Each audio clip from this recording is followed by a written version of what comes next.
Dear students, now we are going to see the next question, that is on letter writing. So here, and you will be asked to write a job application, and while you write a job application, you should follow some rules, and among them the first one is that the length or the limitation for writing the letter.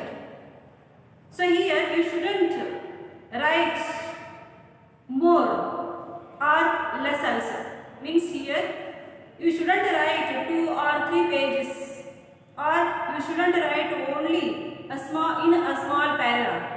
So you should follow this rule very carefully. That is the first rule. So ಇಲ್ಲಿ ಏನಂದ್ರೆ ನಾವು ಈಗಾಗಲೇ question number 31 note making ನೋಡಿದ್ದೀವಿ. ಈ question number 32 ಇದು ಏನಂದ್ರೆ letter writing ಅಂತ. So ಹಾಗಾದ್ರೆ ನಿಮಗೆ ಯಾವತ್ತು ಏನಂದ್ರೆ ಎಕ್ಸಾಮ್ದಲ್ಲಿ ಜಾಬ್ ಅಪ್ಲಿಕೇಶನ್ ಬರಲಿಕ್ಕೆ ಹೇಳ್ತಾರೆ, ನೌಕರಿಗಾಗಿ ಅರ್ಜಿ ಏನಂದ್ರೆ ಬರಲಿಕ್ಕೆ ಹೇಳ್ತಾರೆ. ಸೊ ಹಾಗಾಗಿ ಇಲ್ಲಿ ನೀವು ಆ ಜಾಬ್ ಅಪ್ಲಿಕೇಶನ್ ಬರೀಬೇಕಾಗ್ತದೆ. ಹಾಗಾದ್ರೆ ಜಾಬ್ ಅಪ್ಲಿಕೇಶನ್ ಬರಬೇಕಂದ್ರೆ ನೀವು ಕೆಲವು ಪಾಯಿಂಟ್ಸ್ಗಳನ್ನ ನೆನಪಿನಲ್ಲಿ ಇಟ್ಕೊಳ್ಬೇಕಾಗ್ತದೆ. ಸೊ ಯಾಕೆ ಅಂತಂದ್ರೆ ಇಲ್ಲಿ ಮೊದಲನೇದು ಇಂಪಾರ್ಟೆಂಟ್ ಆದಂತಹ ಒಂದು ಪಾಯಿಂಟ್ ಯಾವ್ದಂತಂದ್ರೆ ಲೆಂತ್ ಅಲ್ಲ ಅಥವಾ limitation for writing the letter. ಅಂದ್ರೆ ನೀವು ಪತ್ರ ಅಥವಾ ಈ ಅರ್ಜಿ ಬರೆಯುವಾಗ ಸಾಕಷ್ಟು ಸಿಕ್ಕಾಪಟ್ಟೆ ಏನಂದ್ರೆ ಅಲ್ಲಿ ಬರೆಯೋ ಹಾಗಿಲ್ಲ ಅಥವಾ ಸ್ವಲ್ಪನೇ ಬರೆಯೋ ಹಾಗಿಲ್ಲ, ಅದಕ್ಕೆ ಒಂದು ಮಿತಿ ಇರ್ತದೆ. ಯಾಕಂದ್ರೆ ನಾವು ಈಗಾಗಲೇ ನೋಡ್ತಾ ಇರ್ತೀವಿ 3-4 ಪೇಜಸ್ ಒಂದು ಏನಂದ್ರೆ ಪತ್ರವನ್ನ ಮಕ್ಕಳು ಬರೆಯುವಂತ ಒಂದು ನಾವು ಏನಂದ್ರೆ ಪೇಪರ್ಸ್ಗಳನ್ನ ನೋಡಿದ್ವಿ. ಅಥವಾ ಏನಂದ್ರೆ ಕೇವಲ 4-5 ಏನಂದ್ರೆ ಸೆಂಟೆನ್ಸ್ ನಲ್ಲಿ ಬರೆಯುವಂತಹ ಲೆಟರ್ಗಳನ್ನು ಕೂಡ ನೋಡಿದ್ದೀವಿ. ಆದರೆ ಅದಕ್ಕೆ ಒಂದು ಇತಿಮಿತಿ ಇರ್ತದೆ, ಇಷ್ಟು ಬರಿಬೇಕು ಅಂತ ಒಂದು ಏನಂದ್ರೆ ಆ ಲೆಂತ್ ಆಫ್ ಏನಂದ್ರೆ ರೈಟಿಂಗ್ ದ ಲೆಟರ್ ಅಂತ ಇರ್ತದೆ. So the length of the writing the letter should be of 1 page. ಅಂದ್ರೆ ಈ ಒಂದು ಪತ್ರ ಬರಿಬೇಕಂತಂದ್ರೆ ಅಥವಾ ಈ ಅರ್ಜಿ ಬರಿಬೇಕಂದ್ರೆ ಎಷ್ಟು ಬರಿಬೇಕು? ಅಟ್ಲೀಸ್ಟ್ ಏನಂದ್ರೆ ಒಂದು ಪೇಜ್ ಅಥವಾ ಏನಂದ್ರೆ ಆನ್ಸರ್ ಬರಿಬೇಕು. ಬಹಳಷ್ಟುನೇ 2-3 ಪೇಜಸ್ಗಳನ್ನು ಬರೆಯೋ ಹಾಗಿಲ್ಲ. ಸೊ ಆದರೆ ಒಂದು ಪೇಜ್ ಆದರೆ ಏನಂದ್ರೆ ಆನ್ಸರ್ ಬರಿಬೇಕು ಅಂತ ಇಲ್ಲಿ ಒಂದು ಏನಂದ್ರೆ ಲೆಂತ್ ಇರ್ತದೆ. Next point is about that the use of simple and direct language in the letter writing. So ಇದು ಎರಡನೇದು ಏನಂತಂದ್ರೆ ನೀವು ಪತ್ರದಲ್ಲಿ ಅಥವಾ ಅರ್ಜಿಯಲ್ಲಿ ಬರೆಯುವಾಗ ಬಹಳಷ್ಟು ಸಿಂಪಲ್ ಆದಂತಹ ವರ್ಡ್ಸ್ಗಳನ್ನ ಅಲ್ಲಿ ಏನಂದ್ರೆ ಬಳಸಬೇಕಾಗ್ತದೆ, ಮತ್ತೆ ನೇರವಾದಂತಹ ಶಬ್ದಗಳನ್ನ ಬಳಸಬೇಕಾಗ್ತದೆ. ಸೊ ಟು ದ ಪಾಯಿಂಟ್ ಏನಂದ್ರೆ ಅಲ್ಲಿ ಆ ಒಂದು ಮ್ಯಾಟರ್ನೇ ಇರಬೇಕಾಗ್ತದೆ. ಯಾಕಂತಂದ್ರೆ ಆ ಒಂದು ರಿಲೇಟೆಡ್ ಪಾಯಿಂಟ್ಸ್ಗಳನ್ನ ಬಿಟ್ಟು ಬೇರೆ ಬೇರೆನೇ ಬರೀಲಿಕ್ಕೆ ಸ್ಟಾರ್ಟ್ ಮಾಡ್ತಾ ಇರ್ತಾರೆ. ಸೊ ಅಂಥದ್ದನ್ನ ಏನಂದ್ರೆ ಲಾಸ್ಟ್ಗೆ ಮಾಡ್ಕೊಡೋ ಹಾಗಿಲ್ಲ. ಸೊ ಹಾಗಾಗಿ ಪತ್ರವನ್ನ ಯಾವುದಕ್ಕೆ ಬರೀಲಿಕ್ಕೆ ಹೇಳಿದ್ದಾರೆ, ಸೊ ಯಾವ ಒಂದು ಏನಂದ್ರೆ ವಿಷಯಕ್ಕೆ ಸಂಬಂಧಪಟ್ಟಿದೆ, ಯಾವ ಪೋಸ್ಟಿಗೆ ಏನಂದ್ರೆ ಅರ್ಜಿಯನ್ನು ಕರೆದಿದ್ದಾರೆ, ಆ ಒಂದು ಪೋಸ್ಟ್ಗೆ ಅಥವಾ ಏನಂದ್ರೆ ಆ ಒಂದು ಹುದ್ದೆಗೋಸ್ಕರ ನೀವು ಅರ್ಜಿ ಬರಿಬೇಕಾಗ್ತದೆ. ಸೊ ಹಾಗಾದ್ರೆ ಅದು ಟು ದ ಪಾಯಿಂಟ್ ಆನ್ಸರ್ ಅಲ್ಲಿ ಏನಂದ್ರೆ ನೀವು ಬರಿಬೇಕಾಗ್ತದೆ, ಮತ್ತೆ ಸಿಂಪಲ್ ಆದಂತಹ ವರ್ಡ್ಸ್ಗಳನ್ನ ಅಲ್ಲಿ ಏನಂದ್ರೆ ಬಳಸಬೇಕಾಗ್ತದೆ. So this is the second point. Next point is leave the space between words and paragraph. Means here while you write the letter at that time you have to leave that the space in between the words as well as in the paragraphs. So how the students write? Some students write that they do not leave the space and they just continue to write the letter until the end of that letter. So it shouldn't happen, because this is not the correct way of writing the letter. So ಇಲ್ಲಿ ಏನಂದ್ರೆ ಮೂರನೇ ಅಂಶ ಯಾವುದಂತಂದ್ರೆ leave the space between words and paragraph. So ಅದು ಹೇಗೆ ಅಂತಂದ್ರೆ ಈಗಾಗಲೇ ನೀವು ಬರೆಯುವಾಗ ಶಬ್ದಗಳ ನಡುವೆ ಕೂಡ ಏನಂದ್ರೆ ಒಂದು ಸ್ವಲ್ಪ ಸ್ಪೇಸ್ ಬಿಡಬೇಕು, ಜಾಗ ಬಿಡಬೇಕು. ಸೊ ಅದ್ರ ಜೊತೆಗೆ ಏನಂದ್ರೆ ಪ್ಯಾರಾಗ್ರಾಫ್ ಏನಂದ್ರೆ ಚೇಂಜ್ ಮಾಡ್ತಾ ಇರ್ತೀರಾ. ಸೊ ಅಲ್ಲಿ ಕೂಡ ಏನಂದ್ರೆ ಆ ಪ್ಯಾರಾಗ್ರಾಫ್ಗಳಲ್ಲಿ ಏನಂದ್ರೆ ಬರೆಯುವಾಗ ಸೊ ಅಲ್ಲಿ ಕೂಡ ನೀವು ಸ್ಪೇಸ್ ಬಿಡಬೇಕಾಗ್ತದೆ. ಯಾಕಂದ್ರೆ ಕೆಲವರು ಏನು ಬರಿತಾ ಇರ್ತಾರೆ, ಪ್ರಾರಂಭದಿಂದ ಕೊನೆಯ ತನಕ ಹಾಗೆ ಕಂಟಿನ್ಯೂ ಆಗಿ ಏನಂದ್ರೆ ಆ ಪತ್ರ ಬರಿತಾ ಇರ್ತಾರೆ. ಸೊ ಹಾಗಾಗಿ ಪ್ಯಾರಾಗ್ರಾಫ್ಸ್ಗಳಲ್ಲಿ ಬರಿಬೇಕಾಗ್ತದೆ. ಜೊತೆಗೆ ಏನಂದ್ರೆ you have to use the punctuation marks correctly. So ಅಲ್ಲಿ ಏನಂದ್ರೆ ಫುಲ್ ಪಾಯಿಂಟ್ ಎಲ್ಲಿ ಬಳಸಬೇಕು, ಕಾಮ ಎಲ್ಲಿ ಬಳಸಬೇಕು, ಅದನ್ನೆಲ್ಲ ಸರಿಯಾಗಿ ಏನಂದ್ರೆ ಇದು ಮಾಡಿ ಅಲ್ಲಿ ಬರಿಬೇಕಾಗ್ತದೆ. ಸೊ ಹಾಗಾದ್ರೆ ಇಲ್ಲಿ ಈ ಪ್ಯಾರಾಗ್ರಾಫ್ ನಡುವೆ ಜೊತೆಗೆ ಶಬ್ದಗಳ ನಡುವೆ ಏನಂದ್ರೆ ಒಂದು ಸ್ವಲ್ಪ ಆದ್ರೂ ಸ್ಪೇಸ್ ಅಂದ್ರೆ ಜಾಗ ಬಿಡಬೇಕಾಗ್ತದೆ. ಸೊ ಇದು ಮೂರನೇ ಅಂಶ. And the next one is here, and another thing, while you begin to write the letter at that time you should leave the margin. you should leave the margin that from means margin to your left side and the right side of your paper or the right side of your paper. So here you should keep the means leave the margin. So this side and at the top of that paper are the answer. So ಇಲ್ಲಿ ಏನಂದ್ರೆ ನೀವು ನಾಲ್ಕನೇದು ಏನಂತಂದ್ರೆ so ಈಗಾಗಲೇ ನಾನು ಹೇಳಿದ ಹಾಗೆ so ಸರಿ ಮೂರನೇದು ಲೀವ್ ದ ಸ್ಪೇಸ್ ಇದೆ ಅಂದರೆ ಶಬ್ದಗಳ ನಡುವೆ ಅಂತರ ಬಿಡಬೇಕು, ಅಂದರೆ ಜಾಗ ಬಿಡಬೇಕು, ಜೊತೆಗೆ ಪ್ಯಾರಾಗ್ರಾಫ್ ನಡುವೆ ಕೂಡ ಇದು ಮಾಡಬೇಕು.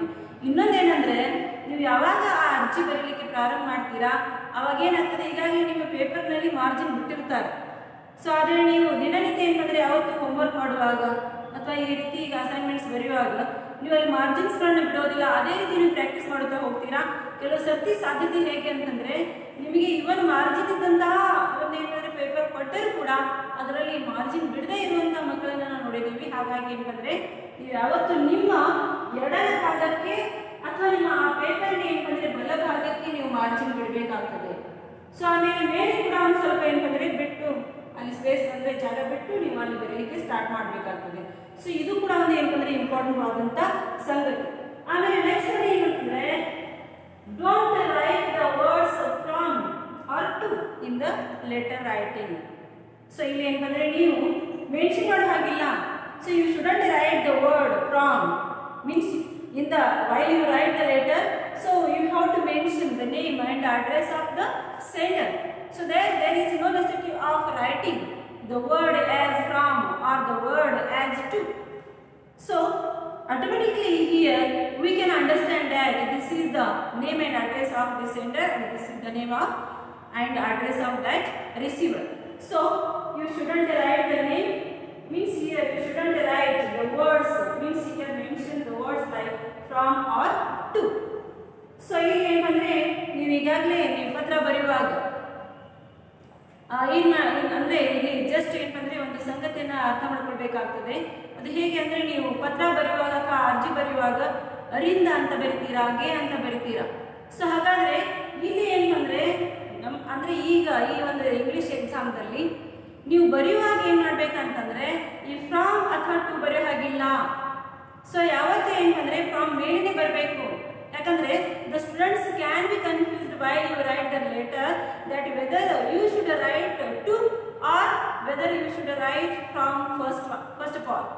So first of all you have to write means begin the letter by writing the name and the address of the sender, means from, but you shouldn't mention the word as from or to.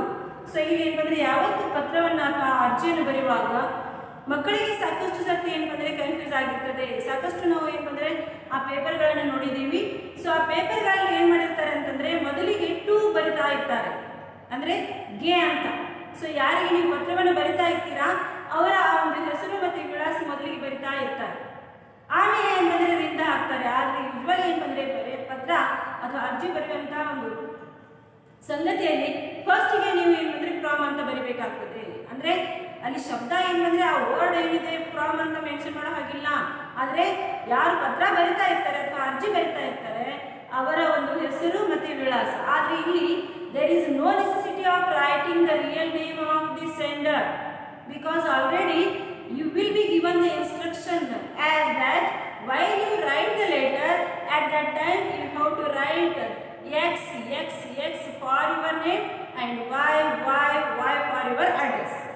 So ಇಲ್ಲಿ ಏನಂದರೆ ಇಲ್ಲಿ ಅರ್ಜಿ ಬರೆಯುವಾಗ ಕೂಡ ನಿಮ್ಮ ನಿಜವಾದ ವಿಳಾಸವನ್ನು ಪತ್ರದಲ್ಲಿ ಮೆನ್ಷನ್ ಮಾಡೋ ಹಾಗಿಲ್ಲ, ಅರ್ಜಿಯಲ್ಲಿ ಮೆನ್ಷನ್ ಮಾಡೋ ಹಾಗಿಲ್ಲ. ಅಲ್ಲಿ ಒಂದು ನಿಮ್ಮ ಕ್ವಶನ್ ಪೇಪರ್ನಲ್ಲಿ ಇನ್ಸ್ಟ್ರಕ್ಷನ್ ಕೊಟ್ಟಿರ್ತಾರೆ ಆ ಕ್ವಶನ್ ಮುಂದೆ ಏನಂತಂದರೆ, ಸೊ ನಿಮ್ಮ ಹೆಸರು ಮತ್ತು ಏನಂದರೆ ಹೆಸರಿಗೆ ನೀವು ಎಕ್ಸ್ ಅಂತ ಬರಿಬೇಕು, ಮತ್ತು ಏನಂದರೆ ವಿಳಾಸಕ್ಕೆ ವಾಯ್ ಅಂತ ಬರಿಬೇಕು. ಸೊ ಹಾಗಾದರೆ ನಿಮ್ಮ ನಿಜವಾದ ಹೆಸರು ಬರೆಯೋ ಹಾಗಿಲ್ಲ ಅಥವಾ ಏನಂದರೆ ನಿಜವಾದ ಆ ಒಂದು ವಿಳಾಸ ಕೂಡ ಬರೆಯೋ ಹಾಗಿಲ್ಲ. ಇಲ್ಲಿ ವಾಯ್ ಅಂತಂದರೆ ನಿಮ್ಮ ಎಲ್ಲ ಏನಂದರೆ ಆ ವಿಳಾಸಲ್ಲಿ ಬರ್ತದೆ. ಯಾಕಂದರೆ ನೀವು ಯೂಶ್ವಲಿ ಬರೆಯುವಾಗ ಏನಾಗ್ತದೆ, ನಿಮ್ಮ ಹೆಸರು ಬರಿತೀರಾ, ನಿಮ್ಮ ಮನೆಯ ಹೆಸರು ಬರಿತೀರಾ, ಆಮೇಲೆ ಏನಂದರೆ ನಿಮ್ಮ ಓಣಿ ಹೆಸರು ಅಥವಾ ಗಲ್ಲಿ ಹೆಸರು, ನಗರ ಹೆಸರು, ರೋಡ್ ಹೆಸರು, ಸೊ ಆಮೇಲೆ ಊರಿನ ಹೆಸರು ಬರಿತಾ ಇರ್ತೀರಾ. ಆದರೆ ಇಲ್ಲಿ ಎಕ್ಸಾಮ್ನಲ್ಲಿ ಮಾತ್ರ ನಿಮ್ಮ ಎಕ್ಸ್ ಅಂದರೆ ನಿಮ್ಮ ಹೆಸರು ಇದ್ದ ಹಾಗೆ, ಮತ್ತು ವಾಯ್ ಅಂದರೆ ಎಲ್ಲವೂ ಅದರಲ್ಲಿ ಏನಂದರೆ ವಿಳಾಸ ಬರ್ತದೆ ಅಂತ. ಸೊ ಹಾಗಾಗಿ ವಾಯ್ ಅಂತಂದರೆ ನಿಮ್ಮ ಅಡ್ರೆಸ್ ಬರೆದ ಹಾಗೆ. ಸೊ ಹಾಗಾಗಿ ಇದು ಈಸಿ ನಿಮಗೆ ಎಲ್ಲರಿಗೆ. ಯಾಕಂದರೆ ಈ ರೀತಿ ಬರೆಯೋದೇ ಏನಂದರೆ ಯಾಕೆ ಬರಿತಾ ಇತ್ತಂದರೆ ಈ ಪೇಪರ್ ಎಲ್ಲಿಂದ ಬಂದಿದೆ ಅಂತ ನಮಗೆ ಗೊತ್ತಾಗಬಾರ್ದು. ಸೊ ಹಾಗಾಗಿ ನಿಮ್ಮ ನಿಜವಾದ ಏನಂತಂದರೆ ಅಡ್ರೆಸ್ಸನ್ನು ಅಲ್ಲಿ ಮೆನ್ಷನ್ ಮಾಡೋ ಹಾಗಿಲ್ಲ. ಆ ಇನ್ಸ್ಟ್ರಕ್ಷನನ್ನು ನೀವು ಏನಂದರೆ ಕೇರ್ಫುಲಿ ಫಾಲೋ ಮಾಡಬೇಕಾಗ್ತದೆ. ಸೊ ಇದು ಏನಂದರೆ ಇಲ್ಲಿ ಒಂದು ಸಂಗತಿ. ಮತ್ತು ಫ್ರಾಮ್ ಮತ್ತು ಟು ಬರೋ ಹಾಗಿಲ್ಲ. ನಾವು ಸಾಕಷ್ಟು ಏನಂದರೆ ಪೇಪರ್ಸ್ಗಳು ನೋಡಿರ್ತೀವಿ. ಸೊ ಅದಕ್ಕೆ ಆ ರೀತಿ ಕನ್ಫ್ಯೂಸ್ ಮಾಡಿಕೊಂಡು ಮೊದಲಿಗೆ ಏನಂದರೆ ಟು ಬರೆಯೋಂಗಿಲ್ಲ, ಆಮೇಲೆ ಫ್ರಾಮ್ ಬರೆಯೋಂಗಿಲ್ಲ. ಮೊದಲಿಗೆ ಯಾರು ಅಂದರೆ ನೀವು. ಸೊ ಫ್ರಾಮ್ ಏನು ಬಂದರೆ ಅದು ಫ್ರಾಮ್ ಅಂತ ವರ್ಡ್ ಹಾಕಾಗಿಲ್ಲ, ಆದರೆ x y ಅಂತ ಬರಿಬೇಕು. ಸೊ ಇದು ಮೊದಲು ಪ್ರಾರಂಭ. ಆಮೇಲೆ ಟು ಕೂಡ ಬರೆಯಲಾರದೇ ಕೆಳಗೆ. ಸೊ ಇನ್ನೊಂದು ಏನಂತಂದರೆ write x for your name and y for your address. Write the name of the month in the writing date. So ಇಲ್ಲಿ here while you write the letter at that time. So after writing the name and the address of the sender means x and y, then you have to write here that the date, but here you should leave one line, and then later you have to write the date. When you write the letter means the date already is given, means the exam date should be written. So here, and here that's another thing, that you shouldn't write the date in a numerical form, means like that 17/12/2020. But instead of writing that one, you have to write the date like that 17th December 2020. 17th December 2020. So in this way you have to follow the rule. So ಏನಂದರೆ ನೀವು ಈಗಾಗಲೇ ಆ ವಿಳಾಸ ಯಾವ ರೀತಿ ಬರಿಬೇಕು, ಮತ್ತು ಏನಂದರೆ ಅಲ್ಲಿ ಟು ಮತ್ತು ಫ್ರಾಮ್ ಬರಿಬಾರ್ದು. ಅದರ ಜೊತೆಗೆ ಇನ್ನೊಂದು ಏನಂತಂದರೆ ಡೇಟ್ ಬರೆಯುವಂಥ ಕೂಡ ಒಂದು ರೀತಿ ಇದೆ. ನೀವು ಇಲ್ಲಿ ಅರ್ಜಿ ಸಲ್ಲಿಸುವಾಗ, ಸೊ ಅರ್ಜಿಯನ್ನು ಬರೆಯುವಾಗ ನೀವು ಏನು ಬಂದರೆ ಈಗ 17/12/2020 ಅಂತ ಬರೆಯೋ ಹಾಗಿಲ್ಲ. ಸೊ ಅಲ್ಲಿ ಏನು ಬಂದರೆ ಆ ತಿಂಗಳನ್ನು ನೀವು ಮೆನ್ಷನ್ ಮಾಡಬೇಕಾಗ್ತದೆ. ಹಾಗಾದರೆ ಹೇಗೆ ಬರಿಬೇಕಂತಂದರೆ 17th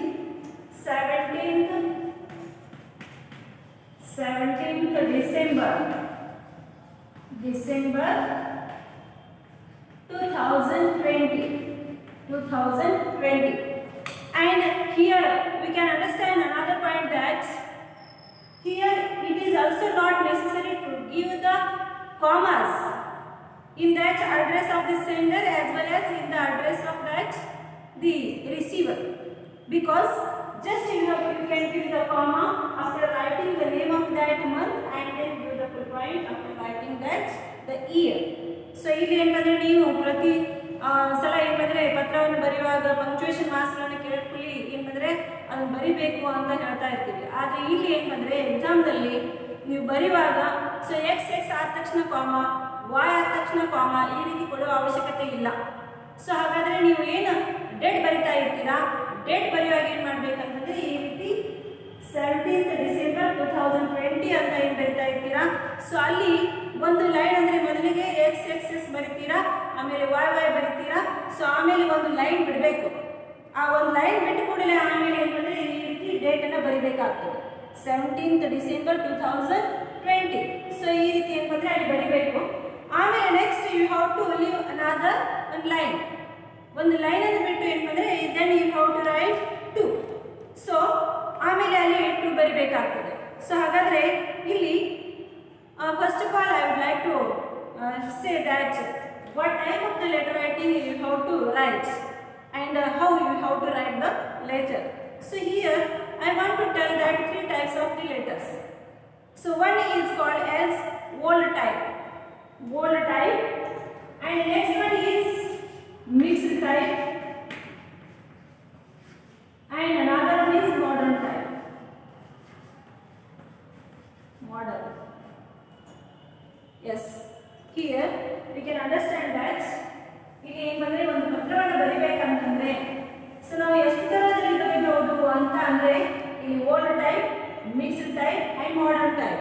ಸೊ ಈ 3 ತರಹದಲ್ಲಿ ನಾವು ಏನು ಬಂದರೆ ಪತ್ರವನ್ನು ಬರೀಬಹುದು. ಅದು ಹೇಗೆ, ಸೊ ಆಮೇಲೆ ಯಾವ ಒಂದು ಏನಂದರೆ ಟೈಪನ್ನು ನಾವು ಯೂಸ್ ಮಾಡಬೇಕಾಗಿದೆ ಅಂತ ಅವಶ್ಯಕತೆ ಹೀಗೆ. ಸೊ ಇಲ್ಲಿ ಏನು ಬಂದರೆ ಈಗಾಗಲೇ ನಾನು ಹೇಳಿದ ಹಾಗೆ. ಸೊ ಆ 3 ತರಹದಲ್ಲಿ ಯಾವ ರೀತಿ ಅಂದರೆ ಫಸ್ಟಿಗೆ ಈಗ old type of letter writing ಅಂದರೆ ಹೇಗೆ? Just you can see that writing the letter in Kannada, writing the letter in Kannada. So ಕನ್ನಡದವರು ನೀವು ಈಗಾಗಲೇ ಬರೆಯುವಾಗ ಏನು ಮಾಡ್ತಾ ಇರ್ತೀರಾ? ಇಂದ ಅಥವಾ ರಿಂದ ಅಂತ ಬರೀತೀರಾ, ಆಮೇಲೆ ಗೆ ಅಂತ ಬರೀತೀರಾ, ಆಮೇಲೆ ಎಲ್ಲವನ್ನ ಇಲ್ಲಿ ಬರೆದು ಆಮೇಲೆ ಕೊನೆಗೆ ಆ ಸೈಡ್ ಏನು ಮಾಡ್ತೀರಾ? ಸೊ ಅಲ್ಲಿ ಏನು ಬಂದರೆ ನಿಮ್ಮ ವಿಶ್ವಾಸಿಗ ಅಥವಾ ನಂಬಿಕೆಯ ಅಂತ ಬರಿತಾ ಇರ್ತೀರಾ. ಸೊ ಅವಾಗ ಏನು ಬಂದರೆ ಅದು ಏನಾಗ್ತದೆ? Old type of letter writing ಅಂತ ಕರೀತಾರೆ. ಈಗ ಸೆಕೆಂಡ್ ಒನ್ ಏನು ಬಂದರೆ mixed type of letter writing ಅಂದರೆ ಏನು? So mixed type of letter writing. Mixed type of letter writing ಅಂತಂದರೆ ಸೊ ಎಲ್ಲವೂ ಏನು ಬಂದರೆ ನಿಮ್ಮ ಎಡಭಾಗದಲ್ಲಿ ಏನು ಬಂದರೆ ಬರಿಬೇಕು.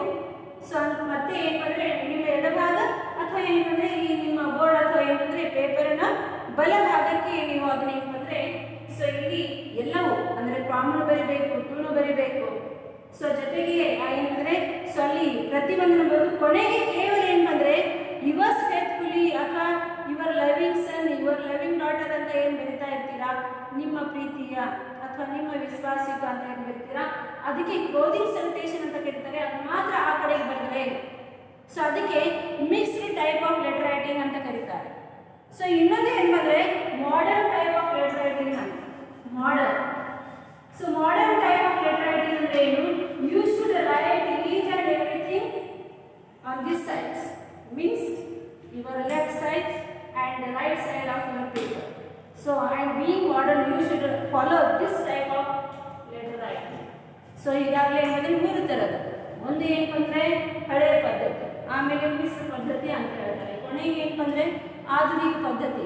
ಹಾಗಾದರೆ ನೀವು ಕೂಡ ಆಧುನಿಕರಾಗಿ ಏನಂದರೆ ಸೊ ಇಲ್ಲಿ ನೀವು ಆಧುನಿಕ ಪದ್ಧತಿಯನ್ನೇ ಫಾಲೋ ಮಾಡಬೇಕಾಗ್ತದೆ. ಮತ್ತು ಇಂಗ್ಲೀಷ್ನಲ್ಲಿ ಈಗಾಗಲೇ already this is given in your ಏನಂದರೆ ವರ್ಕ್ಬುಕ್. ನಿಮ್ಮ ವರ್ಕ್ಬುಕ್ದಲ್ಲಿ ಆ ಒಂದು ಏನಂದರೆ ಟೈಪನ್ನು ಕೊಟ್ಟಿದ್ದಾರೆ. So modern type of letter writing ಇದೆ, ಆ ಒಂದು ಟೈಪನ್ನು ನೀವು ಫಾಲೋ ಮಾಡಬೇಕಾಗ್ತದೆ. So modern type of letter writing ಅಂದರೆ ಏನು? ಸೊ ಹಿಯರ್ ನೀವು ಎಲ್ಲವೂ ಏನಂದರೆ ಈ ಸೈಡ್ ಬರಬೇಕು. ಸೊ ಹಾಗಾದರೆ ಅದು ಹೇಗೆ? So here and before that I would like to tell you that each letter consists 5 important parts. ಪ್ರತಿ ಒಂದು ಪತ್ರದಲ್ಲಿ 5 ಮುಖ್ಯವಾದಂಥ ಭಾಗಗಳುಂಟು. ಮೊದಲನೇ ಭಾಗ ಯಾವುದಂತಂದರೆ ಸೊ ಇಲ್ಲಿ parts of letter, parts of a letter. ಮೊದಲನೇದೇನು? Name and address of sender. Name and address of sender. Name and address. Name and address of sender. Address of sender. Next one is name and address of receiver. Name and address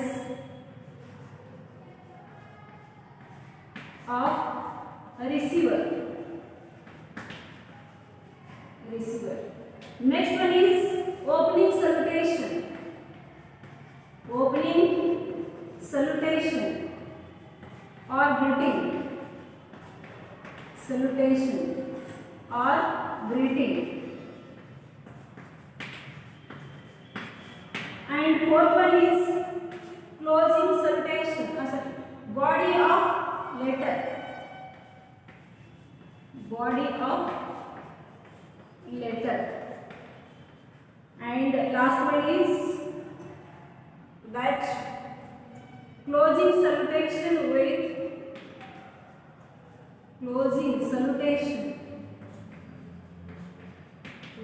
greeting as thank you. So these are the most important points in each letter.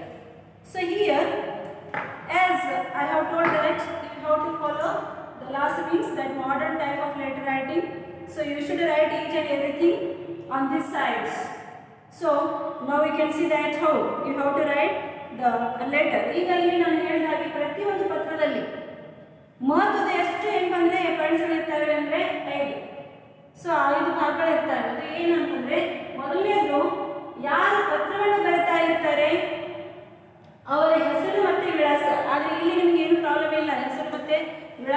ಈಗಾಗಲೇ ಏನು ಸಮಸ್ಯೆ ಇಲ್ಲ. ಯಾಕೆ ಅಂತಂದರೆ so ಇಲ್ಲಿ ನೀವು X X ಅಂತ ಹೆಸರು ಬರೀತೀರಾ, ವಾಯ್ ವಾಯ್ ವಾಯ್ ಅಂತ ಸೊ ಅಡ್ರೆಸ್ ಬರೀತೀರಾ. ಸೊ ಅದ್ರಲ್ಲಿ ಬಹಳಷ್ಟು ಇಲ್ಲಿ ತೊಂದರೆ ತಗೊಳ್ಳುವಂಥ ಅವಶ್ಯಕತೆ ಇರುವುದಿಲ್ಲ.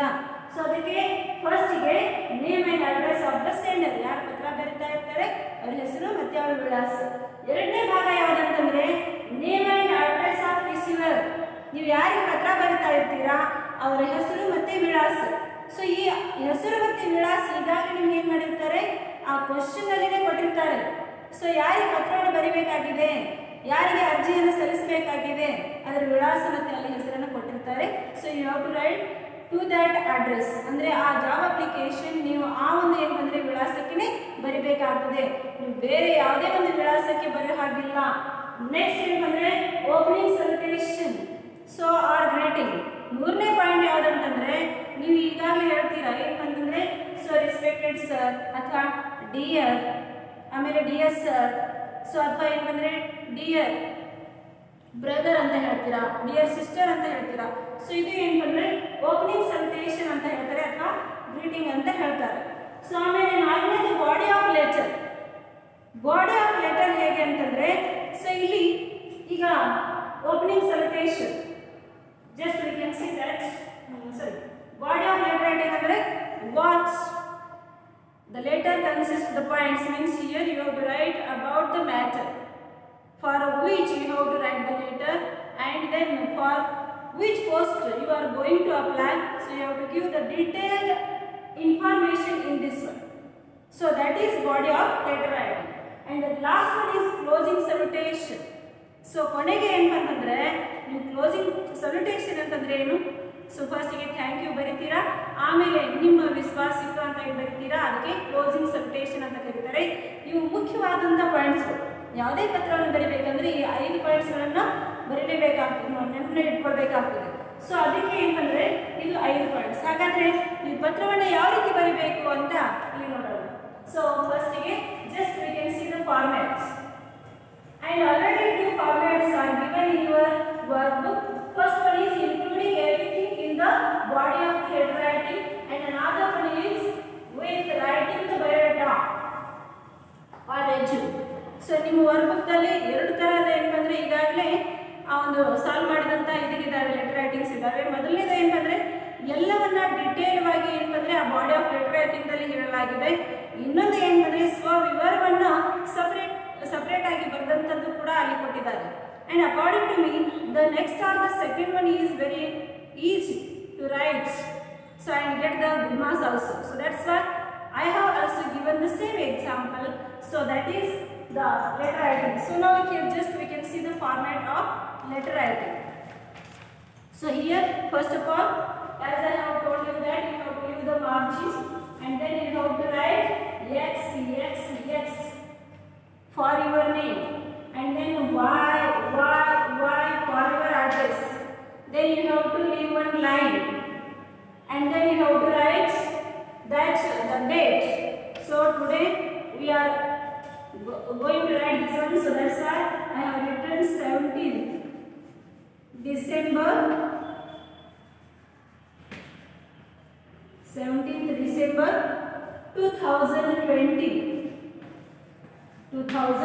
2020.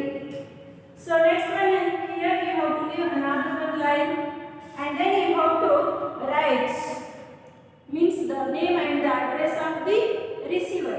So and already so we can solve one question paper from your that model question paper. So already given in your textbook, that is page number 154.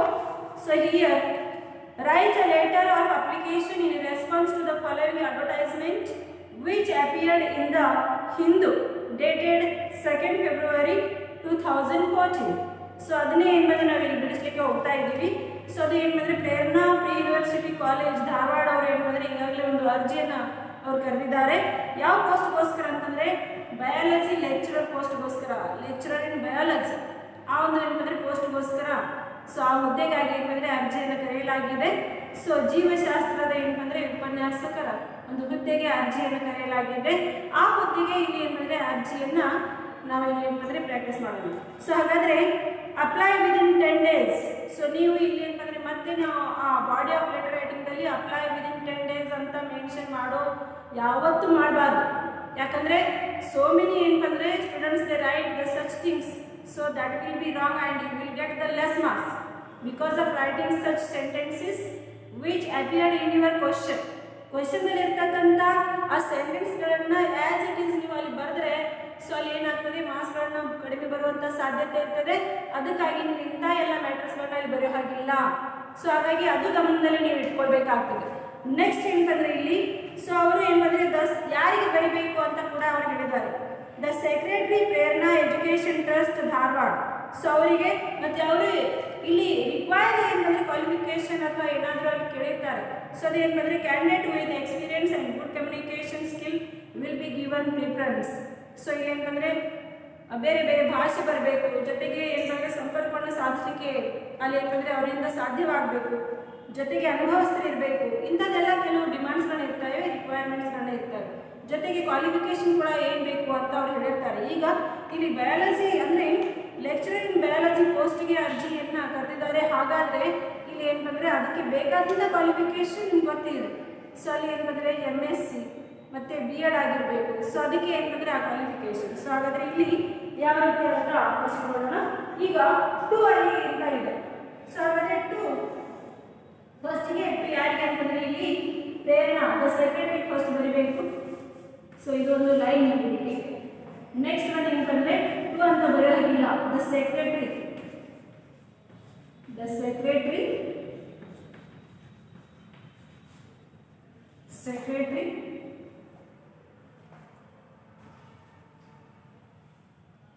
Prerana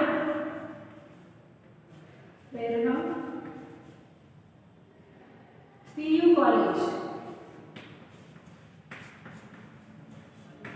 college Dharwad.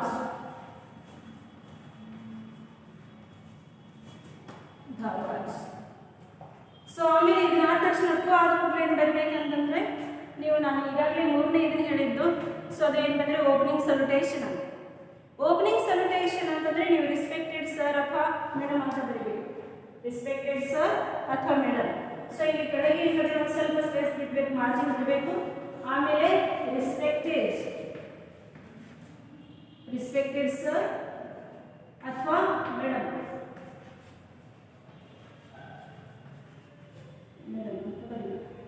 Respected sir ಅಥವಾ madam. So ಇಲ್ಲಿ ಅದು ಏನಂದರೆ opening salutation ಅಥವಾ greeting ಅಂತ ಕರೀತಾರೆ. So ಆಮೇಲೆ next ಏನಂದರೆ subject ಬರೀಬೇಕು. ಜಸ್ಟ್ ಇಲ್ಲಿ ಐ ಕ್ಯಾನ್ ರೈಟ್ ಹಿಯರ್, ಇದ್ರ ಕೆಳಗೆ ಎಲ್ಲ ಬರೀಬೇಕು. ನೀವು ಆ ಸೈಡ್ ಏನಂದರೆ ಏನು ಬರೆಯೋದಿಲ್ಲ. Just you have to write each and everything on your right the left side. So means this side. ಈಗ ಇದ್ರ ಕೆಳಗೆ ಸೊ ಏನಂದರೆ ರೆಸ್ಪೆಕ್ಟೆಡ್ ಸರ್ ಅಥವಾ ಮೇಡಮ್ ಬರೆದಿದ್ದೀರ ಕೆಳಗೆ. ಸೊ ಈ ಸಬ್ಜೆಕ್ಟ್ ಬರಬೇಕು. ಸಬ್ಜೆಕ್ಟ್ ಇಲ್ಲಿ ನಿಮಗೆ ಇಲ್ಲಿ ಇನ್ನೊಂದು ಈಜವಾದಂಥ ಸಂಗತಿ ಅಂತಂದರೆ just if you will keep some points that in your mind about writing the letter. So if you anything means any letter will be asked to write, so such points should be repeated in your answer. So ಏನಂದರೆ ಇಲ್ಲಿ ಯಾವುದೇ letter ಬರೀಲಿಕ್ಕೆ ಹಚ್ಚಿದ್ರು ಕೂಡ so 15 ಪಾಯಿಂಟ್ಸ್ಗಳು ಬರೆಯುವಂಥ ಏನಂದರೆ ಅಲ್ಲಿ ಅವಕಾಶ ಇರ್ತದೆ. So ಹಾಗಾಗಿ ಸಬ್ಜೆಕ್ಟ್ ಏನಿದೆ ಸೊ ಇವೆಲ್ಲ X Y ಲೆಟರ್ ಆದರೆ ಏನಂದರೆ ನೆಕ್ಸ್ಟ್ ಏನಿದೆ ಆ ಒಂದು ಡೇಟನ್ನು ಚೇಂಜ್ ಆಗ್ತದೆ. ನೆಕ್ಸ್ಟ್ ಅಲ್ಲಿ ಮತ್ತು 2 ಏನಂದರೆ ಎಲ್ಲಿ ಬರೀಬೇಕು ಅಂತ ಗೊತ್ತಾದರೆ ಸಾಕು, ಅಲ್ಲೇ ಏನಂದರೆ ನಿಮ್ಮ ಕ್ವಶನ್ದಲ್ಲಿ ಯಾರಿಗೆ ಬರೀಬೇಕು ಅಂತ ಇದ್ದಿರ್ತದೆ. ಆಮೇಲೆ ರೆಸ್ಪೆಕ್ಟೆಡ್ ಸರ್ ಮೇಡಮ್ ಎಲ್ಲಿ ಬರೀಬೇಕು ಅಂತ ಆಗಬೇಕು. ನೆಕ್ಸ್ಟ್ ಏನಂದರೆ ಅದರ ಕೆಳಗೆ ಸಬ್ಜೆಕ್ಟ್ ಬರೀಬೇಕು. ಸಬ್ಜೆಕ್ಟಲ್ಲಿ ಏನು ಮಾಡಬೇಕಂದ್ರೆ ಆ್ಯನ್ ಅಪ್ಲಿಕೇಶನ್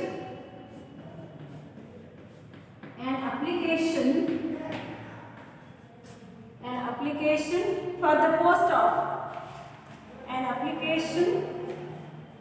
just application ಅಂತ ಬರೆದು ಕೂಡ ನೀಡುತ್ತದೆ. Application for the post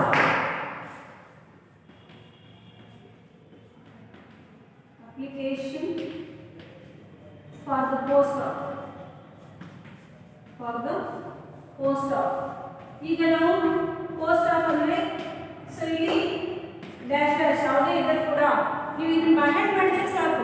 an application ಅಥವಾ ಏನಂದರೆ application for the post of ಅಂತ.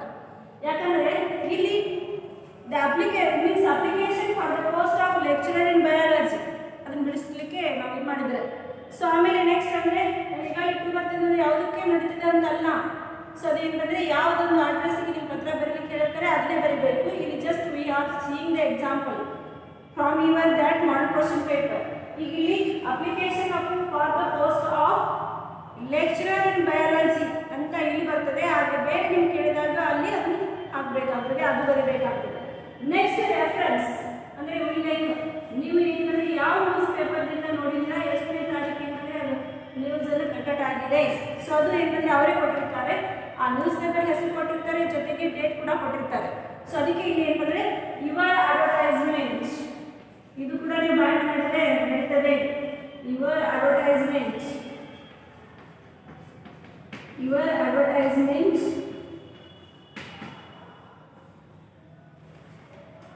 ಇನ್. ಸೊ ಇಲ್ಲಿ ಏನಂದರೆ ಇದನ್ನೇ ನೀವು ನ್ಯೂಸ್ ಪೇಪರ್ ಹೆಸರನ್ನು ಬರೀಬೇಕಾಗ್ತದೆ. ಸೊ ಇಲ್ಲಿ ದ ಹಿಂದೂ ಅಂತ ನಿಮಗೆ ಇದನ್ನು ಕೊಟ್ಟಿದ್ದಾರೆ. ಬೇರೆ ಯಾವ್ದು ಬೇಕಾದನ್ನು ಕೊಡ್ಬೋದು. ಏನಂದರೆ ಡೆಕ್ಕನ್ ಹೆರಾಲ್ಡ್ ಕೊಡ್ಬೋದು, ಅಥವಾ ದ ನ್ಯೂ ಇಂಡಿಯನ್ ಎಕ್ಸ್ಪ್ರೆಸ್ ಅಂತ ಕೊಡ್ಬೋದು, ಅಥವಾ ಕನ್ನಡಮ್ಮ ಅಂತ ಕೊಡ್ಬೋದು. ಯಾವುದೇ ನ್ಯೂಸ್ ಪೇಪರ್, ಪ್ರಜಾವಾಣಿ ಕೊಡ್ಬೋದು. ಯಾವ ಬೇಕಾದ ನ್ಯೂಸ್ ಪೇಪರ್ನಲ್ಲಿ ಹೆಸರನ್ನು ಕೊಡ್ತಾರೆ ಅದೇ ನ್ಯೂಸ್ ಪೇಪರ್ ಹೆಸರನ್ನು ಕೂಡ ನೀವು ಬರೀಬೇಕಾಗ್ತದೆ. ಸೊ ಅದನ್ನು ಇಲ್ಲಿ advertisement in the name of ಏನು ಬರ್ತದೆ ಇಲ್ಲಿ newspaper, the name of newspaper ಬರೀಬೇಕು. Name of newspaper, newspaper, ಇದು ನ್ಯೂಸ್ ಪೇಪರ್ ಹೆಸರು ಬರಬೇಕು. ಈಗ ಇಲ್ಲಿ ಅವರು ಕೊಟ್ಟಿದ್ದು ಏನಂದರೆ ದ ಹಿಂದೂ ಅಂತ. ಸೊ ಆಮೇಲೆ ಡೇಟೆಡ್, ಅದನ್ನ ತಕ್ಷಣ ಇಲ್ಲಿ ಏನಂದರೆ ಡೇಟ್ ಇದೆಯಾ ಒಂದು ಡೇಟಿಗೆ ಏನಂದರೆ ಅದನ್ನ ನ್ಯೂಸನ್ನು ಪಬ್ಲಿಷ್ ಮಾಡಿದ್ದಾರೆ. ಸೊ ಅದು ಏನಂದರೆ ಅವರೇ ಕೊಟ್ಟಿರ್ತಾರೆ. ಸೊ ಹಾಗಾಗಿ ನೀವು ಬರಿತಾ ಇರ್ತೀರಾ, ಈಗ ಎಕ್ಸಾಮ್ದಲ್ಲಿ ಬರೆಯುವಾಗ ಏನಂದರೆ ನೀವು ಮೊದಲಿಗೆ ಏನು ಮಾಡಿರ್ತೀರಾ, ಇದರಲ್ಲಿ ಫಾರ್ಮ್ದಲ್ಲಿ ಆ ಒಂದು ಎಕ್ಸಾಮ್ ಡೇಟನ್ನೇ ಬರೆದಿರ್ತೀರ. ಅದಕ್ಕಿಂತ ಮುಂಚೆ 4 ದಿನ ಅಥವಾ ಅದಕ್ಕಿಂತ ಮುಂಚೆ ಏನಂತಂದರೆ ಒಂದು 8 ದಿವಸ ಮುಂಚೆ ಈ ಒಂದು ನ್ಯೂಸ್ ಪೇಪರನ್ನು ನಾವು ನೋಡಿದ್ದೀವಿ ಅಂತ ನೀವು ಬರೀಬೇಕಾಗ್ತದೆ. ಸೊ ಹಾಗಾದರೆ ಇಲ್ಲಿ ಏನಂದರೆ ಈಗ 17 ಅಂತ ನಾವೇನು ಮಾಡಿದರೆ, ಸೊ ಅದಕ್ಕಿಂತ ಮುಂಚೆ ಒಂದು 4 ದಿವಸ ಅಂತ ಅಲ್ಲಿ ನೀವು ಬರಬೇಕು. ಅಂದರೆ ಪಬ್ಲಿಷ್ ಆದದ್ದು. ಸೊ ಅವರು ಏನಂದರೆ ಪಬ್ಲಿಷ್ ಆದದ್ದು ಕೊಟ್ಟಿರ್ತಾರೆ. ಸೊ ಆ ಒಂದು ಪಬ್ಲಿಷ್ ಅಂತ ಕೊಟ್ಟಿದ್ರೆ so you have to write the same. ಮತ್ತು ಒಂದು ವೇಳೆ ಕೊಡಲಿಲ್ಲ ಅಂತಂದರೆ so you have to write yourself that before 4 days or before 8 days you have seen that the advertisement. ಆ ಅಡ್ವರ್ಟೈಸ್ಮೆಂಟ್ ಯಾವಾಗ ನೋಡಿದ್ದೀರಾ ಅಂದರೆ ಡೇಟ್ ಕೊಡಲಿಲ್ಲ ಅಂತಂದರೆ ಸೊ ಅಥವಾ ಕೊಟ್ಟಿರ್ತಾರೆ ಅಲ್ಲಿ ಆ ಡೇಟನ್ನು ನೀವು ಬರೀಬೇಕಾಗ್ತದೆ. ಸೊ ಅದು ಡೇಟನ್ನು ಅಲ್ಲಿ ಬರೀಬೇಕು. ನೆಕ್ಸ್ಟ್ ಏನಂತಂದರೆ ಅದಾದ ತಕ್ಷಣ ರೆಫರೆನ್ಸ್ ಅಂತಂದರೆ ಉಲ್ಲೇಖ. ಸೊ ಈಗ ಬಾಡಿ ಆಫ್ ಲೆಟರ್ ರೈಟಿಂಗ್ ಕಡೆಗೆ ಏನಂದರೆ ಬಾಡಿ ಆಫ್ ಲೆಟರ್ ರೈಟಿಂಗ್ ಈಗ ಇಲ್ಲಿಂದ ನೀವು ಸ್ಟಾರ್ಟ್ ಮಾಡಬೇಕಾಗ್ತದೆ. ವಿತ್ ರೆಫರೆನ್ಸ್, ವಿತ್ ರೆಫರೆನ್ಸ್ ಈ ರೀತಿ ಅಂತಂದರೆ ಆ ಬಾಡಿ ಆಫ್ ಲೆಟರ್ ರೈಟಿಂಗ್ ನೀವು ಸ್ಟಾರ್ಟ್ ಮಾಡಬೇಕಾಗ್ತದೆ ವಿತ್ ರೆಫರೆನ್ಸ್. ಸೊ ಅಲ್ಲಿ ಏನಂದರೆ ಇಲ್ಲಿ ಅಥವಾ ಏನಂದರೆ in response to your advertisement mentioned above ಅಂತ ನಿಮ್ಗೆ ವರ್ಕ್ಬುಕ್ನಲ್ಲಿ ಕೊಟ್ಟಿದ್ದ ಹಾಗೆ ಕೂಡ ನೀವು ಬರೀಬಹುದು. ಅಥವಾ ಸಿಂಪಲ್ ಆಗಿ ಏನಂದರೆ with reference to your advertisement mentioned above I am applying for the post of lecturer in biology in your esteemed institution. So ಈ ರೀತಿ ಏನಂದರೆ ಇಲ್ಲಿ ಈ ಪ್ಯಾರಾಗ್ರಾಫ್ ಏನಂದರೆ ಈ ಒಂದು ಬಾಡಿ ಆಫ್ ಲೆಟರ್ ರೈಟಿಂಗ್ ಏನಂದರೆ you should write in 3 paragraphs. ಈ ಒಂದು ಮ್ಯಾಟರ್ ಏನು ಬರೀಬೇಕಾಗಿದೆ ಅದು 3 ಭಾಗಗಳಲ್ಲಿ ಏನಂದರೆ ನಾವು ಬರೀಬೇಕಾಗ್ತದೆ. ಮೊದಲನೇ ಭಾಗ ಏನಂತಂದರೆ so here that first part is about for which post we are writing are applying, for which post we are applying ಯಾವ ಒಂದು ಹುದ್ದೆಗಾಗಿ ನಾವು ಅರ್ಜಿಯನ್ನು ಸಲ್ಲಿಸ್ತಾ ಇದ್ದೀವಿ. ಜೊತೆಗೆ ಏನಂದರೆ ಯಾವ ಒಂದು ಅಡ್ವರ್ಟೈಸ್ಮೆಂಟ್ ಅಂದರೆ ಯಾವ ನ್ಯೂಸ್ ಪೇಪರ್ನಲ್ಲಿ ಅದು ಅಡ್ವರ್ಟೈಸ್ಮೆಂಟ್ ನೋಡಿದ್ದೀವಿ, ಯಾವ ಡೇಟಿಗೆ ಏನಂದರೆ ಇದನ್ನು ಪಬ್ಲಿಷ್ ಆಗಿದೆ. ಸೊ ಇದು ಏನಂದರೆ ಮೊದಲನೇ ಭಾಗ. ಆಮೇಲೆ ನೆಕ್ಸ್ಟ್ ಏನಂತಂದರೆ ಸೊ ಹಿಯರ್ ದ್ಯಾಟ್ ಎಸ್ ಎರಡನೇ ಭಾಗ ಅಂತಂದರೆ about your qualification or your educational that's qualification. So and about your interest. So second part. And the third part is about the information. Your means about your eagerness to receive favorable response means if you provide me the chance to work in your institution I will render my service with great satisfaction. ಈ 3 ಭಾಗಗಳಲ್ಲಿ ಬರಬೇಕು. ಮೊದಲನೇದು ಏನಂತಂದರೆ ಈಗಾಗಲೇ ಮೇಲ್ಕಂಡ ವಿಷಯಕ್ಕೆ ಸಂಬಂಧಿಸಿದಂತೆ ನಾನು ಈ ಹುದ್ದೆಗೆ ಅರ್ಜಿಯನ್ನು ಸಲ್ಲಿಸುತ್ತಾ ಇದ್ದೇನೆ. ಯಾವ ಹುದ್ದೆಗೆ ಅವರು ಕರೆದಿರ್ತಾರೆ ಆ ಹುದ್ದೆಗೆ ನಾನು ಅರ್ಜಿಯನ್ನು ಸಲ್ಲಿಸ್ತಾ ಇದ್ದೀನಿ ಅಂತ ಬರಬೇಕು. ಜೊತೆಗೆ ನಿಮ್ಮ ಅಂದರೆ ಅವರು ಕೊಟ್ಟಂಥ ಅಡ್ವರ್ಟೈಸ್ಮೆಂಟ್ ಏನಿದೆ ಸೊ ಅದು ಏನಂದರೆ ಯಾವ ಒಂದು ನ್ಯೂಸ್ ಪೇಪರ್ದಲ್ಲಿ ಕೊಟ್ಟಿದ್ದಾರೆ ಮತ್ತು ಏನಂದರೆ ಯಾವಾಗ ಅದು ಪ್ರಕಟವಾಗಿದೆ ಆ ಡೇಟ್ ಕೂಡ ಇಲ್ಲಿ ಹಾಕಬೇಕಾಗ್ತದೆ. ಇದು ಮೊದಲನೇ ಪ್ಯಾರಾಗ್ರಾಫ್. ಎರಡನೇದು ಏನಂತಂದರೆ ಸೊ ಇಲ್ಲಿ ಡೀಟೇಲ್ ಅಬೌಟ್ ಏನಂದರೆ ದ ಪೋಸ್ಟ್ ಯುವರ್ ಆಸ್ಕ್ಡ್ ಅಂದರೆ ಇಲ್ಲಿ ಫಸ್ಟಿಗೆ ಇದರಲ್ಲಿ ಡೇಟ್ ಕೂಡ ಮೆನ್ಷನ್ ಮಾಡಬೇಕು. ಜೊತೆಗೆ ಆ ಮೊದಲನೇ ಪ್ಯಾರಾಗ್ರಾಫಲ್ಲಿ ಇನ್ನೊಂದು ಏನಂತಂದರೆ ಯಾವ ಪೋಸ್ಟಿಗೆ ನೀವು ಅಪ್ಲೈ ಮಾಡ್ತಾ ಇದ್ದೀರಾ ಅದು ಬರೀತೀರಾ. ಜೊತೆಗೆ ಏನಂದರೆ ಯಾವೊಂದು ಇದರಿಂದ ನೀವು ಸೋರ್ಸ್ನಿಂದ ಆ ಒಂದು ಇನ್ಫಾರ್ಮೇಷನ್ ತೊಗೊಂಡಿದ್ದೀರಾ ಅಂದರೆ ನ್ಯೂಸ್ ಪೇಪರ್ ಹೆಸರನ್ನು ಅಲ್ಲಿ ಬರೀಬೇಕಾಗ್ತದೆ. ಎರಡನೇದು ಏನಂತಂದರೆ information about your academic qualification. ಎರಡನೇ ಇದರಲ್ಲಿ ನಿಮ್ಮ ಏನಂದರೆ ಒಂದು ಎಜುಕೇಷನಲ್ ಕ್ವಾಲಿಫಿಕೇಷನ್ ಏನು, ಅಕಾಡೆಮಿಕ್ ಕ್ವಾಲಿಫಿಕೇಷನ್ ಏನು ಅಂತ ಬರೀಬೇಕು. ಅಂದರೆ ನಿಮ್ಮ ಎಜುಕೇಷನ್ ಎಷ್ಟಾಗಿದೆ, ನಿಮ್ಮ ಕ್ವಾಲಿಫಿಕೇಷನ್ ಏನಿದೆ ಅದರ ಬಗ್ಗೆ ಎರಡನೇ ಪ್ಯಾರಾಗ್ರಾಫ್ನಲ್ಲಿ ಬರೀಬೇಕು. ಜೊತೆಗೆ ನಿಮ್ಮ ಎಕ್ಸ್ಪೀರಿಯೆನ್ಸ್ ಏನು, ಎಷ್ಟು, ಜೊತೆಗೆ ನಿಮಗೆ ಯಾವುದರಲ್ಲಿ ಇಂಟ್ರೆಸ್ಟ್ ಇದೆ ಅದು ಕೂಡ ಒಂದು ಸ್ವಲ್ಪ ಅಲ್ಲಿ ಎರಡನೇ ಒಂದು ಪ್ಯಾರಾಗ್ರಾಫ್ದಲ್ಲಿ ಬರೀಬೇಕು. ಮೂರನೇ ಪ್ಯಾರಾಗ್ರಾಫ್ ಏನಂತಂದರೆ information about your eagerness to receive favourable response from that institution or any office. So ಅಲ್ಲಿ ಏನಂದರೆ ನಾನು ಏನಂದರೆ ಭಾಳಷ್ಟು ನಿಷ್ಠೆಯಿಂದ ದುಡಿತೀನಿ ಅಥವಾ ಸೇವೆಯನ್ನು ಸಲ್ಲಿಸ್ತೀನಿ.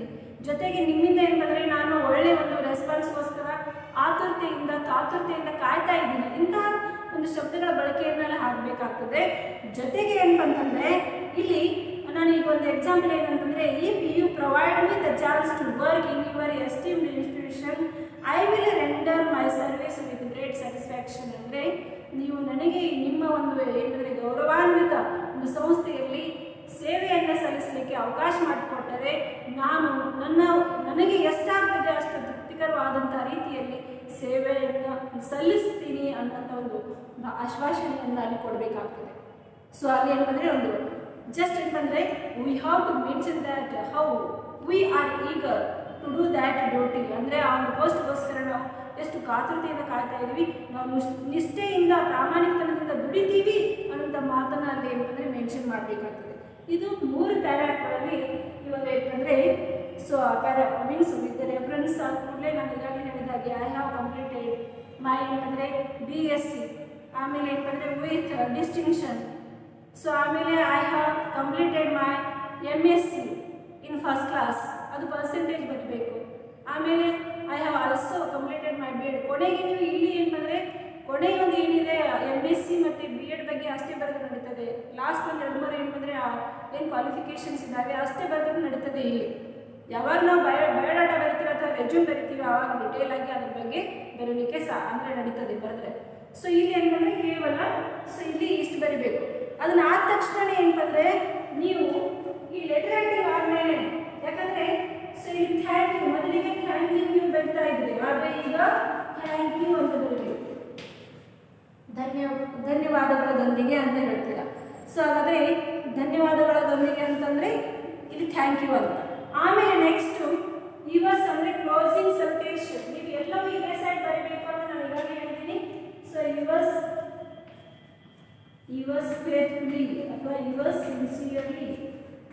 ಸೊ ಇಲ್ಲಿ you have to keep in mind one point, important point, that is you shouldn't write like this one. Yours ಅಂದ ತಕ್ಷಣ ಕೆಲವರು ಏನು ಮಾಡ್ತಾರೆ ಸೊ ಈ ರೀತಿ ಬರೀತಾರೆ. So this is the wrong. Yours ಇದು ಏನಾಗ್ತದೆ ತಪ್ಪಾಗ್ತದೆ. So you shouldn't give the apostrophe in between that your and s. Yours ಅಂತಂದರೆ ಯುವರ್ ಆದ ತಕ್ಷಣ ಅಪಾಸ್ಟ್ರಫಿ ಕೊಡೋ ಹಾಗಿಲ್ಲ, ನೀವು ಯುವರ್ಸ್ ಕೂಡಿಸಲಿ ಬರೀಬೇಕು. ಸೊ ಈಗ ನೀವು ಎಕ್ಸಾಮ್ನಲ್ಲಿ ಆ ಥರ ಬರೆದ್ರೆ ಇವತ್ತು ಏನಂದರೆ ಹೈಯೆಸ್ಟ್ ಸ್ಕೋರರ್ ಯಾರಿದ್ದೀರಾ ನೀವು ಒಂದು ಅಮ್ಮಗೋಸ್ಕರ ಒಂದು ಮಾರ್ಕನ್ನು ಕೂಡ ಕಳ್ಕೊಳ್ತಾ ಇರ್ತೀರ, ಅಂದರೆ ಕಳ್ಕೊಳ್ಳೋಂಥ ಒಂದು ಸಂದರ್ಭ ಬರ್ತದೆ. ಸೊ ಹಾಗಾಗಿ ಏನಂದರೆ ಇಷ್ಟು ಎಲ್ಲ ಏನಂದರೆ ಮೈನರ್ ಅಂತ ನಿಮ್ಗೆ ಅನಿಸ್ತದೆ, ಆದರೆ ಅಲ್ಲಿ ಕೂಡ ಏನಂದರೆ ಒಂದೊಂದು ಪಾಯಿಂಟ್ ಕೂಡ ಏನಂದರೆ ಭಾಳಷ್ಟು ಇಂಪಾರ್ಟೆಂಟ್ ಆಗಿರ್ತದೆ. ಇಂಥದ್ದೇನಂದರೆ ನೀವು ಆ ಮಾರ್ಕ್ಸ್ಗಳನ್ನು ಕಳ್ಕೊಳ್ಳೋಂಥ ಸಾಧ್ಯತೆ ಇರ್ತದೆ. ಸೊ ಇದು ಏನಂದರೆ ಯುವರ್ಸ್ ಫೇಲ್ಫುಲಿ ಕೂಡ ಕರೆಕ್ಟಾಗಿ ಅಲ್ಲಿ ಸ್ಪೆಲ್ಲಿಂಗ್ ಮಿಸ್ಟೇಕ್ಸ್ ಏನಂದರೆ ಸ್ಪೆಲ್ಲಿಂಗ್ಸ್ಗಳನ್ನು ಬರೀಬೇಕು, ಮಿಸ್ಟೇಕ್ಸ್ಗಳನ್ನು ಮಾಡೋ ಹಾಗಿಲ್ಲ. ಸೊ ಯುವರ್ಸ್ ಫೇಲ್ಫುಲಿ ಈಗ ಮೇಲೆ ನೀವು ಏನಂದರೆ ಎಕ್ಸ್ ಎಕ್ಸ್ ಎಕ್ಸ್ ಅಂತ ಬರೆದಿದ್ದೀರಾ, ಹಾಗಾದರೆ ಎಕ್ಸ್ ಎಕ್ಸ್ ಅಂತಲೇ ಬರಿಬೇಕು.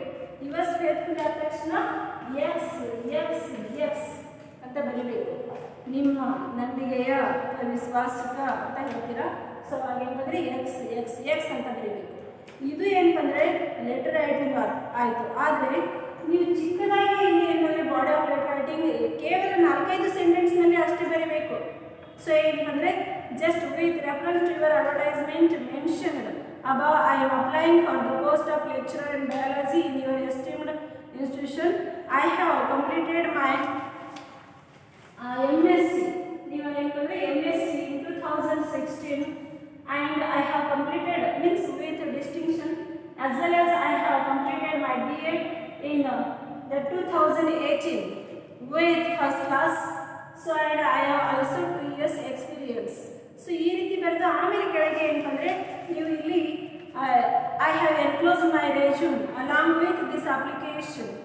If you provide me an opportunity to work in your institution, I will render my service with great satisfaction. ಈ ರೀತಿ 3 ಪ್ಯಾರಾಗ್ರಾಫ್ಗಳಲ್ಲಿ ಬರೆದು ಆಮೇಲೆ ಥ್ಯಾಂಕ್ ಯು, ಆಮೇಲೆ ಯುವರ್ಸ್ ಫೇತ್ಫುಲ್. ಆದರೆ ಅದರ ಕೆಳಗೆ ರೆಸ್ಯೂಮ್ ಅಥವಾ ಬಯೋಡಾಟಾ ಬರೀಬೇಕು.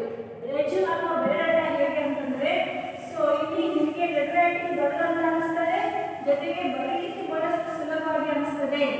ಸೊ ಹಾಗಾಗಿ ಇದು ಏನಂದರೆ ವಿತ್ ಬಯೋಡಾಟಾ ಬರದೆ ಬಹಳಷ್ಟು ಒಳ್ಳೆಯದು. ಈಗ ರೆಸ್ಯೂಮ್ ಅಥವಾ ಬಯೋಡಾಟಾ ಸ್ವವಿವರ ಅಂತ ಹೇಳ್ತಾರೆ. Resume or biodata. ಸರಿ, ಈಗ ಇಲ್ಲಿ ರೆಸ್ಯೂಮ್ ಅಥವಾ ಬಯೋಡಾಟಾದಲ್ಲಿ ಏನೇನು ಬರಿಬೇಕಂತಂದರೆ, just you have to write name. ಮೊದಲಿಗೆ ನೇಮ್ ಬರೀಬೇಕು. ಆಮೇಲೆ ಇಲ್ಲಿ ನೇಮ್ ಅಂದ ತಕ್ಷಣ ನೀವು ಮತ್ತೆ ಇಲ್ಲಿ ಬೇರೆ ಬೇರೆ ಬರೆಯೋದಿಲ್ಲ, X X X Y Y. ಆಮೇಲೆ ನೆಕ್ಸ್ಟ್ ಅಡ್ರೆಸ್. ಅಡ್ರೆಸ್ ಬಂತನೇ ಮತ್ತೆ ಅಡ್ರೆಸ್. ಸೊ ಅದು ಏನಂದರೆ Y Y Y Y Y. Father's name, mother's name, ಅವ್ರ ಹೆಸರು ಇವ್ರ ಹೆಸರು ಭಾಳಷ್ಟು ಏನು ಅಲ್ಲಿ ಇದು ಮಾಡೋಕ್ಕಿಲ್ಲ. ಯಾಕಂದರೆ ಎಲ್ಲ ಯಾವಾಗ ಕೇಳ್ತಾರೆ ಆವಾಗ ಅರ್ಜಿಯಲ್ಲಿ ನೀವು ಬರಿಬೇಕಾಗ್ತದೆ. ಆದರೆ ಈಗ ಇಲ್ಲಿ ಎಕ್ಸಾಮ್ ಪರ್ಪಸ್ಗೆ ಬರಿತಾ ಇದ್ದೀರಾ, ಎಷ್ಟು ಬೇಕು ಅಷ್ಟೇ ಬರೀಲಿಕ್ಕೆ ಅಲ್ಲಿ ಪ್ರಯತ್ನ ಪಡಬೇಕು. ಆಮೇಲೆ next date of birth. So ಇದು ಏನಂದರೆ DOB ಅಂತ ಕೂಡ ಇದು ಮಾಡ್ತಾರೆ, ಅದಕ್ಕೆ ಡೇಟ್ ಆಫ್ ಬರ್ತ್. ಸೊ ಇಲ್ಲಿ ಏನಂದರೆ ಡೇಟ್ ಆಫ್ ಬರ್ತ್ ಜನಿಸಿದ್ದು ಅಂತ. ಈಗ ಅಲ್ಲಿ ಕೇಳ್ತಾರೆ ಎಷ್ಟು ಏನಂದರೆ ಅವರ ವಯಸ್ಸಾಗಿರಬೇಕು ಅಂತ ಹೇಳ್ತಾರೆ. ಸೊ ಅದಕ್ಕೆ ನೀವು ಅದರ ಹಿಂದೆ ಜಸ್ಟ್ ಮೈನಸ್ ಮಾಡಿಬಿಡೋದು ಅದರಲ್ಲಿ. ಸೊ ಆಮೇಲೆ ಇಷ್ಟು ವರ್ಷ ಆಗಿರಬೇಕಂತಂದರೆ ಈಗ ನಿಮಗೆ ಈ ಒಂದು ಇಷ್ಟು ಏಜ್ ಆಗಿರಬೇಕು ಅಂತಂದರೆ ಈ 2020ಇಂದ ಅಷ್ಟು ಬ್ಯಾಕ್ ಹೋಗಬೇಕು. ಆವಾಗ ಏನಂದರೆ ನೀವು ಅಷ್ಟು ವರ್ಷ ಆಗಿದೆ ಅಂತಂದರೆ ಆ ಒಂದು ಇಯರ್ ಡೇಟ್ ಆಫ್ ಬರ್ತ್ ಯಾವುದೇ ಅಂತಂದರೆ ಡೇಟು ಮತ್ತು ಮಂತ್ ಯಾವುದು ಹಾಕಿದ್ರೂ ನಡೀತದೆ. ಸೊ ಇದು ಏನಂದರೆ ಡೇಟ್ ಆಫ್ ಬರ್ತ್. ಆಮೇಲೆ ನೆಕ್ಸ್ಟು ಎಜುಕೇಷನಲ್ ಕ್ವಾಲಿಫಿಕೇಷನ್ ಅಥವಾ ಅಕಾಡೆಮಿಕ್ ಕ್ವಾಲಿಫಿಕೇಷನ್ ಅಂತ. ಎಜುಕೇಷನಲ್ ಕ್ವಾಲಿಫಿಕೇಷನ್ಗೆ ನೀವು ವರ್ಕುದಲ್ಲಿ so already this example is given educational qualification. So ಆಮೇಲೆ ಕಾಲಮ್ಸ್ಗಳಲ್ಲಿ ಬಿಡಿಸಿದ್ದಾರೆ ಕ್ವಾಲಿಫಿಕೇಷನ್. ಸೊ ಇಲ್ಲಿ 3 ಕಾಲಮ್ಸ್ಗಳನ್ನ ಅವರು ಕೂಡ ಮಾಡಿದ್ದಾರೆ. ಅದೇನೆಂದರೆ ನೇಮ್ ಆಫ್ ಎಕ್ಸಾಮ್. ಮೊದಲನೇದು ನೇಮ್ ಆಫ್ ದ ಎಕ್ಸಾಮ್, ಅದನ್ನು ನೋಡ್ಕೊಳ್ಳಿ ಮತ್ತು ಅದನ್ನೇ ಫಾಲೋ ಮಾಡಿ. Name of exam. ಆಮೇಲೆ second one name of board or university. ಅಂದರೆ ಮೊದಲನೇದು ನೀವು ಯಾವ ಎಕ್ಸಾಮ್ ಬರೆದಿದ್ದೀರಾ ಫಸ್ಟಿಗೆ ಏನಂದರೆ ಇಲ್ಲೆಲ್ಲ ಡಿಟೇಲ್ ಆಗಿ. ಸಪೋಸ್ ನೀವು MSc BEd ಮಾಡಿದ್ರಂದರೆ 1ನೇತೆ ಹಿಡ್ಕೊಂಡು ಏನಂದರೆ 1ನೇತೆ ಆಮೇಲೆ 10ನೇತೆ ಆಮೇಲೆ PUC ಇದನ್ನೆಲ್ಲ ಬರೀತಾ ಕೂಡ ಆಗಿಲ್ಲ ನೀವು. ಯಾಕಂದರೆ ಈಗಾಗಲೇ PG ಮಾಡಿರ್ತೀರಾ, ಅಂದರೆ MSc ಮಾಡಿರ್ತೀರಾ. ಸೊ ಹಾಗಾದರೆ MSc ಮಾಡಿರ್ತಾರೆ ಅಂದರೆ ಕೇವಲ ಅಲ್ಲಿ BSc MSc ಆಮೇಲೆ ನೆಕ್ಸ್ಟ್ ಏನಂದರೆ BEd ಮಾಡಬೇಕು ಈಗ ಲೆಕ್ಚರರ್ ಪೋಸ್ಟಿಗೆ. ಸೊ ಹಾಗಾಗಿ ಆ ಲೆಕ್ಚರರ್ ಪೋಸ್ಟ್ ಏನಂದರೆ BEd ಮಾಡಿದ್ದೀವಿ. ಮತ್ತು ಎಕ್ಸ್ಪೀರಿಯನ್ಸ್ ಇರಬೇಕು ಅಂತ ಹೇಳಿದರೆ ಸೊ ಅಲ್ಲಿ ಎಕ್ಸ್ಪೀರಿಯನ್ಸ್ 1-2 ವರ್ಷ ಆಗಿದೆ ಅಥವಾ 1 ವರ್ಷ ಆಗಿದೆ ಅಂತ ನೀವು ಬರೀಬೇಕಾಗುತ್ತೆ. ಸೊ ಹಾಗಾಗಿ 2ನೇ ಕಾಲಮ್ ಏನಂತಂದರೆ name of the board or university. ಯಾವ ಒಂದು ಏನಂದರೆ ಬೋರ್ಡ್ದಿಂದ ಅಥವಾ ಯೂನಿವರ್ಸಿಟಿಯಿಂದ ನೀವು ಪಾಸ್ ಆಗಿದ್ದೀರಾ ಎಕ್ಸಾಮ್ ಅಂತ ಅದು ಕೂಡ. ಆಮೇಲೆ ಇಯರ್ ಆಫ್ ಪಾಸಿಂಗ್, ಯಾವ ವರ್ಷದಲ್ಲಿ ನೀವು ಪಾಸ್ ಆಗಿದ್ದೀರಾ. ಕೊನೆಯದು ಏನಂದರೆ ಪರ್ಸೆಂಟೇಜ್ ಎಷ್ಟಾಗಿದೆ ಅಂತ ಬರೀಬೇಕು. ಇಲ್ಲಿ ಏನಂದರೆ ಸಬ್ಜೆಕ್ಟ್ಸ್ ಅಂತ ಕೊಟ್ಟಿದ್ದಾರೆ. ಸೊ ನೀವೇನು ಮಾಡಬೇಕು ಪರ್ಸೆಂಟೇಜ್ ಎಷ್ಟು ಪರ್ಸೆಂಟೇಜ್ ಆಗಿದೆ ಅಂತ ನಾನು ಇಲ್ಲಿ ಕೊಟ್ಟಿದ್ದು. ಸೊ ಹಾಗಾದರೆ ಇಲ್ಲಿ ಪರ್ಸೆಂಟೇಜ್ ಅಂತ ನೀವು ಬರೀರಿ. ನೆಕ್ಸ್ಟ್ ಅದ್ರ ಕೆಳಗೆ ಈಗ ಜಸ್ಟ್ ಅಂತಂದರೆ ಈಗ ಸಪೋಸ್ ಇಲ್ಲಿ ನಾವು ಡೇಟ್ ಆಫ್ ಬರ್ತ್ ಅಲ್ಲಿ ನಾನು ಈಗಾಗಲೇ ಡೇಟ್ ಆಫ್ ಬರ್ತ್ಗೆ ಈಗ ಸಪೋಸ್ ಏನಂದರೆ 22 ಸೊ 1993 ಅಂತ. ಸೊ ಇಲ್ಲಿ ಡೇಟ್ ಆಫ್ ಬರ್ತ್ ಇಲ್ಲಿ ಎಷ್ಟಂದರೆ 27 ಇಯರ್ಸ್ ಅಂತ ಅಂತಂದರೆ 27 ಇಯರ್ಸ್ ಈ ಲೆಕ್ಚರರ್ ಪೋಸ್ಟಿಗೆ ಅವರು ಎಕ್ಸ್ಪೆಕ್ಟ್ ಮಾಡಿದ್ರು ಅಂತಂದರೆ 2 ವರ್ಷ ನಮಗೆ ಎಕ್ಸ್ಪೀರಿಯನ್ಸ್ ಆದರೆ. ಸೊ ಯಾಕೆಂತಂದರೆ ಈಗ 93ದಲ್ಲಿ ಏನಂದರೆ ಡೇಟ್ ಆಫ್ ಬರ್ತ್ ಇದ್ದರೆ ಸೊ ಫಸ್ಟ್ ಟೈಮಲ್ಲಿ ಏನಂದರೆ 1999 ಆಗಿರ್ತದೆ, 2009ದಲ್ಲಿ ಏನಂದರೆ SSLC ಆಗಿರ್ತದೆ, ಆಮೇಲೆ PUC 2011ದಲ್ಲಿ ಆಗಿರ್ತದೆ, 2014ದಲ್ಲಿ ಡಿಗ್ರಿ ಆಗಿರ್ತದೆ, 2016ದಲ್ಲಿ ಏನಂತಂದರೆ PG ಮುಗಿದಿರ್ತದೆ. ಸೊ ಆಮೇಲೆ 2018ದಲ್ಲಿ B.Ed ಮುಗಿದಿರ್ತದೆ. 2 ವರ್ಷ ಎಕ್ಸ್ಪೀರಿಯನ್ಸ್ ಅಂದರೆ 2020 ಆಗಿರ್ತದೆ. ಸೊ ಈ ರೀತಿ ಏನಂದರೆ ಲೆಕ್ಕ ಮಾಡಿ ಅಲ್ಲಿ ಅಂದರೆ ನಿಮಗೆ ಏನು ಡೇಟ್ ಇದ್ದಿರ್ತದೆ ಎಕ್ಸಾಮ್ ಅದಕ್ಕಿಂತ ಏನಂದರೆ ಬ್ಯಾಕ್ ಎಷ್ಟು ವರ್ಷ ಅವ್ರು ಎಕ್ಸ್ಪೆಕ್ಟ್ ಮಾಡಿದ್ದಾರೆ ಅಷ್ಟು ವರ್ಷ ಹಿಂದೆ ಹೋಗಿ ನಿಮ್ಮ ಆ ಒಂದು ಏನಂದರೆ ಆ ವರ್ಷದಲ್ಲಿ ನೀವು ಜನಿಸಿದ್ದೀರಾ ಅಂತ ತಿಳ್ಕೊಳ್ಬೇಕು. ನೀವು ಅಷ್ಟು ದೊಡ್ಡವರು ಇರೋದಿಲ್ಲ ಆದರೆ ತಿಳ್ಕೊಳ್ಬೇಕು. ಸೊ ಅದು ಭಾಳಷ್ಟು ಇಂಪಾರ್ಟೆಂಟ್. ಸೊ ಇಲ್ಲಿ ಎಜುಕೇಷನಲ್ ಏನಂದರೆ ಇಯರ್ ಆಫ್ ಪಾಸಿಂಗ್. ಸೊ ನಾನು ಈಗಾಗಲೇ ಹೇಳಿದ ಹಾಗೆ ಏನಂದರೆ ಆ ರೀತಿ ಬರೀತಾ ಹೋಗಬೇಕು. ನೆಕ್ಸ್ಟ್ ಅದ್ರ ಕೆಳಗೇ ಎಕ್ಸ್ಪೀರಿಯನ್ಸ್ ಈ ಕಾಲಮ್ಸ್ಗಳನ್ನ ಈಗ ಹಾಕಿದ್ದಾರೆ. ಸೊ ಆ ರೀತಿ ಕಾಲಮ್ಸ್ಗಳನ್ನು ಮಾಡಿ ಸೊ ಆಮೇಲೆ ಏನಂತಂದರೆ ಇಲ್ಲಿ ಬರೀಬೇಕಾಗ್ತದೆ ಕಾಲಮ್ಸ್ಗಳನ್ನು.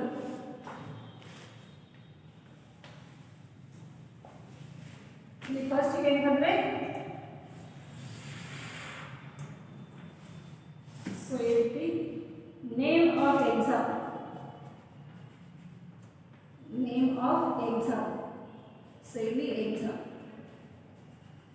ಆಮೇಲೆ next name of board or university,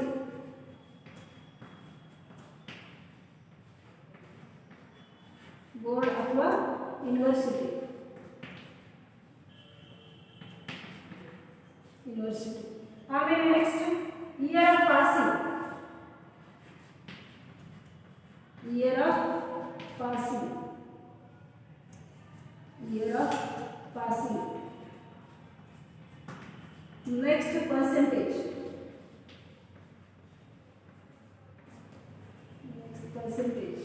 so ಈ ರೀತಿ ಏನಂದರೆ ಕಾಲಮ್ಸ್ಗಳನ್ನ ಮಾಡಬೇಕು.